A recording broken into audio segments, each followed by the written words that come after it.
The Dollar War. Podcast Script, Episode 3 of 3. Part 2. The BRICS Financial Architecture, what are they actually building? This isn't a rival currency. It's something more patient, and potentially more durable. The Critical Misunderstanding. Most coverage of BRICS de-dollarization focuses on the wrong question. The question that gets asked is, will BRICS create a new reserve currency to replace the dollar? The answer to that question is almost certainly no, not in any time frame that matters for current strategic planning. The yuan lacks full convertibility. The rupee and real are not credible global reserve assets. No consensus exists within BRICS for a common currency, and the internal divisions, particularly between India and China, make such consensus virtually impossible in the medium term.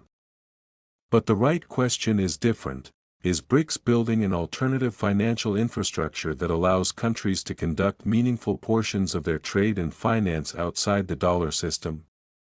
To that question, the answer is yes, and the progress is more advanced than most Western commentary acknowledges. CIPS, China's Quiet Revolution in Payments. The cross-border interbank payment system, launched by the People's Bank of China in 2015, is the most consequential financial infrastructure development you have probably never heard of. Here are the numbers as of mid-2026, and they are remarkable. CIPS now connects approximately 1,800 financial institutions across 190-plus countries.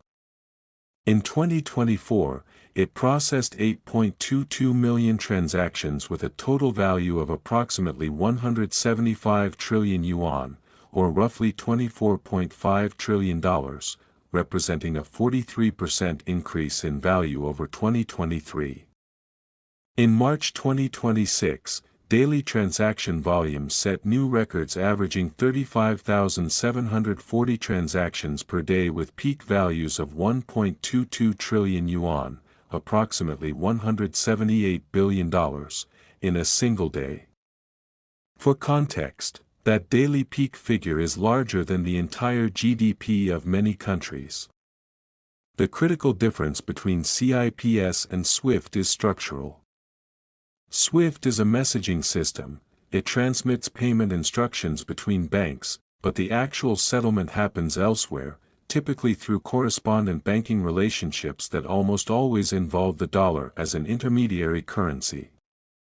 CIPS combines messaging and settlement in a single system, denominated in yuan, with no dollar intermediary required.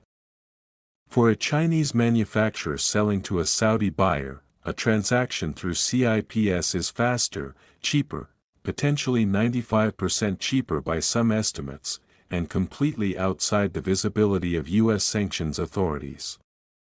That last point is not incidental. It is the primary design feature. BRICS Pay, the next layer. If CIPS is China's bilateral payment infrastructure, BRICS Pay, also known as BRICS Bridge, is the attempt to connect national payment systems across the entire BRICS Plus coalition into a single interoperable network. The architecture is genuinely innovative. Rather than creating a new central currency or institution, BRICS Pay uses blockchain-based distributed ledger technology to link CIPS, China. SPFS, Russia's SWIFT alternative, developed after the 2014 Crimea sanctions. UPI, India's Unified Payments Interface, the world's largest real-time payment system by volume. PIX, Brazil's instant payment system, which processed over $500 billion in transactions in 2024.